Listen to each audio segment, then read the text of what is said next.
Hey guys, Dr. Berg here. I want to talk about what you must know if you don't have a gallbladder. Okay, people are told they don't need the gallbladder. It's an unnecessary organ and you won't have any problems. But there's some long-term effects. First of all, what is the gallbladder? Okay, it's a little sac that hangs underneath your liver about the size of a little potato. And there's a tube that comes from your liver and this little sac that hangs off this tube. All right. But the key is what it holds, what it stores. The gallbladder stores and holds bile. Okay? B-I-L-E. What is bile? Bile is the very important fluid that helps you absorb fats, absorb fatty soluble vitamins, regulate cholesterol, help balance hormones.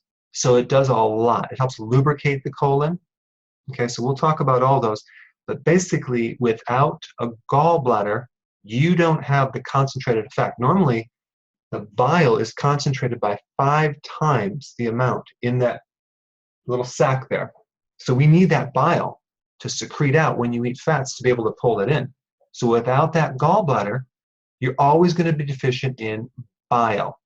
Okay, it's just going to trickle down because it's made by the liver. It's going to trickle down.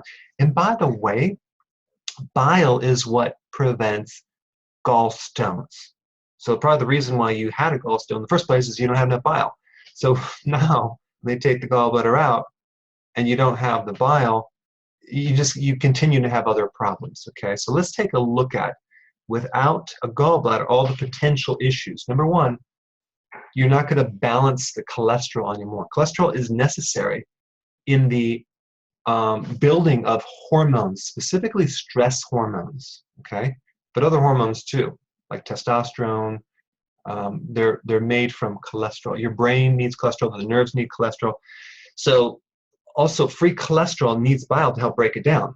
So you can have more of a buildup of cholesterol without bile. So we have an imbalance of cholesterol, the good and bad. Okay, that's number one. Number two, you may find that you're not actually eliminating toxins. Why? Because all the toxins go through this bile duct when they come and they're eliminated. So the bile helps in the breakdown of toxins and the elimination of toxins. Not to mention the lubrication of the colon, so you may end up with constipation. Okay. Now, the next one is thyroid. T4, the inactive thyroid hormone, is converted to T3 through the liver and the gallbladder. So without a gallbladder, your thyroid can suffer in that it won't convert. So you might end up with a thyroid issue, which affects a whole host of problems because we need that gallbladder to do the conversion. Okay, so the other one is preventing fatty liver, because the fat can actually build up in the liver if you don't have the bile. Bile breaks down fat. Now, if you don't have the fat-soluble vitamins, vitamin A, the vision suffers. You won't be able to see at night when you're driving in the dark. The vision just kind of goes down with vitamin. You need vitamin A in general for your vision, okay? The skin becomes dry. You have issues with skin. The inner skin of the inner sinuses become a problem. Sinus problems, sleep apnea, immune system, that's all vitamin A.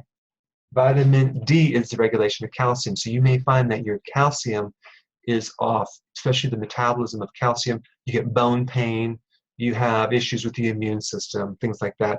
And then also when people are low in vitamin D, they have problems with depression during the wintertime because they don't have enough vitamin D.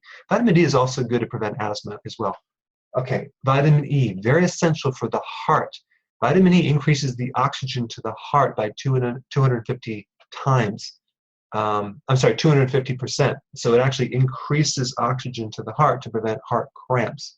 It's great as an anti-angina nutrient. Vitamin E is also called the anti-sterility, so it prevents becoming sterile. It helps fertility. Vitamin E is important in the skin. So many women use it on their skin, vitamin E oil. But then we got vitamin K1. That's to prevent bruising and to help clotting. Vitamin K2 prevents the soft tissue calcium from building up in the arteries and the joints. Very, very important. There's even certain phytonutrients like plant-based chemicals in like the cruciferous vegetables that are fat soluble too. Like we have Leucopene, lutein, carotenoids, those are all fat soluble. Those are all very, very important in protecting the eye, protecting it against macular degeneration, just helping you see in general. So those are fat soluble. So, and then also you're not going to absorb the omega-3 fatty acids. Like, think about why you need omega-3 fatty acids. That's all anti-inflammatory. I mean, it's precursors to build body tissue, so many issues. So these are just a small list of potential issues that you could have if you don't have a gallbladder, okay? So I hope that gave you some enlightenment. The question is, what do you do if you don't have a gallbladder? Well, what I would recommend is to take some type of bile support to supplement your body so when you eat, you have enough bile to prevent these issues. But you have to realize that it's going to be a slow process. It doesn't happen overnight. So you may see symptoms months after the gallbladder is removed. All right? All right, thanks for watching. I will see you in the next videos.